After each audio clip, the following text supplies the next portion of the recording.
Hey everyone, welcome to my kitchen where I love two things, Jesus, my Lord and Savior, and food. Today we are going to be preserving up some kale. I have an abundance of kale that we definitely will not be eating anytime soon. So I am going to put it in these jars here and we are going to pressure can them. So I'm going to show you the process of pressure canning.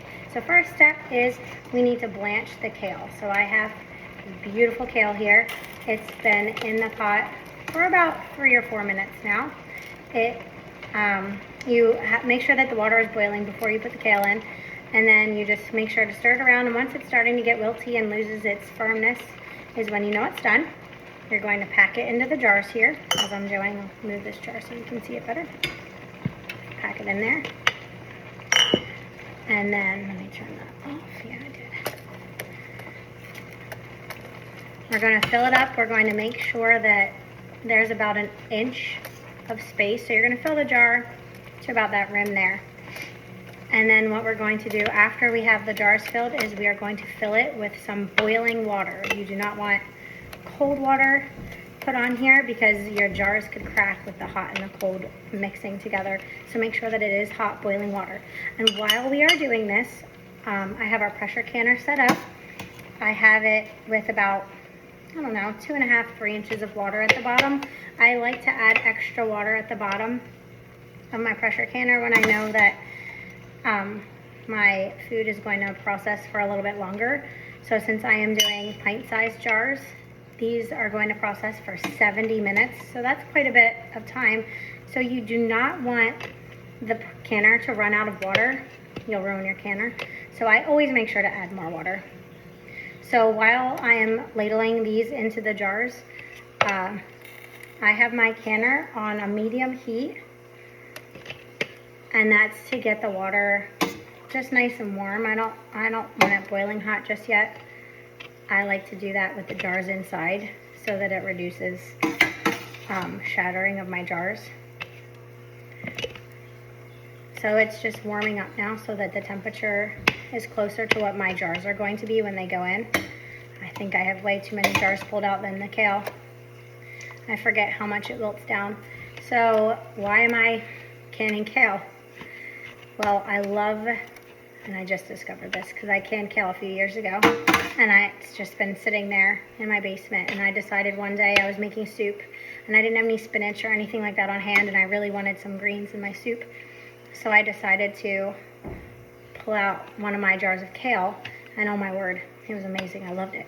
So I decided to add kale to my next batch of soup that I had made the week after that. I think it was like a chicken soup, creamy chicken soup, something like that. And I added just a little quart-sized jar again, and it was so good. So I decided, oh man, I need to can up more kale. I love the kale in the soup. So I had this kale sitting around in my refrigerator. We're definitely not going to eat it all. My kids hate kale. And I try to add it to the salad, but you know how that goes with kids. They'll pick it out either way or complain about it. So this is a great way to... Mom. Okay, go ahead, buddy. This is a great way to get some greens in the soup. They don't taste it as much. At least mine don't.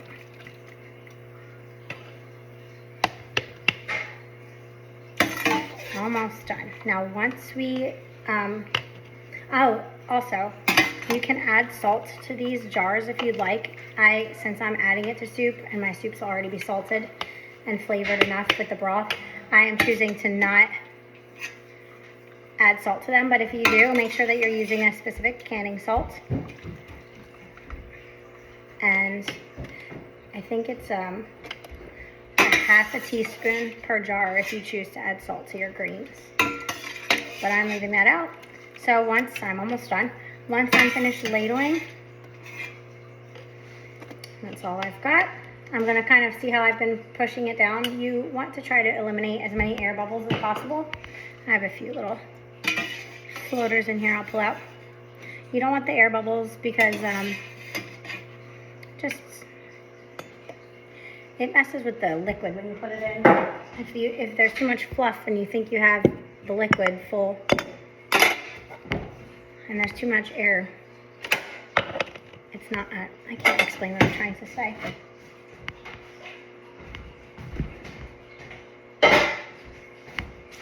It just, when you pour this liquid, so I have to pour in this hot boiling water. When you pour it in, if there's air bubbles, it doesn't fill the jar properly. So then when it goes to cook down in the pressure canner, you have not enough liquid to cover all of the greens that you need. And it's really important when you're canning to have whatever you're canning, no matter what it is, completely covered with liquid. That's what helps it to stay fresh. So again, I'm doing about an inch clearance on the top. Now, you do not want to tighten the lid. When you put the lids on, do not tighten them. It's just fingertip tightened. You need to have the air be able to escape so that it can flow through the jars.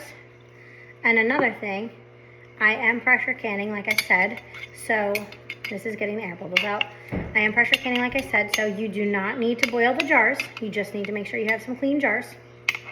They do not need to be boiled. So I like pressure canning for that step because boiling cans is kind of annoying sometimes. I hate having to do that. No, that one might be a little too high, but see how it's all covered with liquid? And so now we're going to get a towel. I have a clean towel here. We're going to wipe the rims because you need clean rims. You want a good tight seal because that is what's going to help your food stay clean and bacteria free. I have my lids here.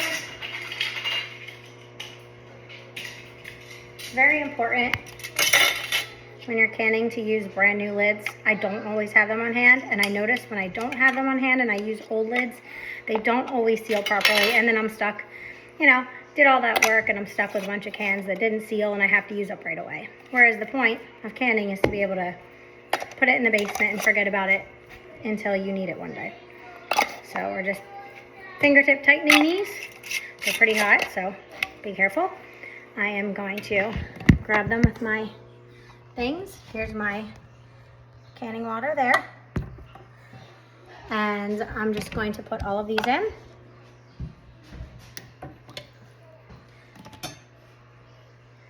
And then we're going to pop on the lid. There's my lid. Pop on the lid here.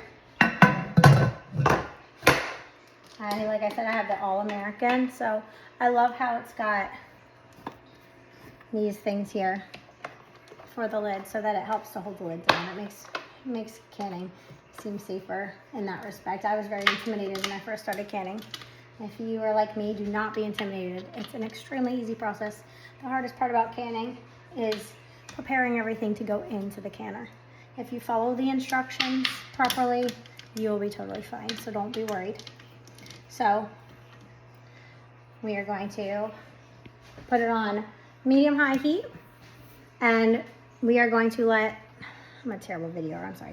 We're gonna let this vent right here. We're gonna bring it to a boil. It's gonna start venting. It's going to make a lot of noise. It's gonna sound scary if you've never done it before.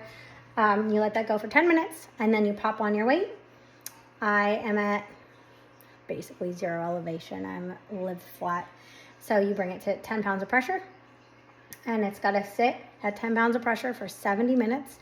And then you can bring it back down to pressure. You turn the heat off, let it get back down to 0, take off your pressure weight, make sure that it's not venting anymore, and then you can pop out your jars, and you've got awesome cans of home canned kale. It's exciting. All right, I'll see you later. Thanks for joining me. Bye.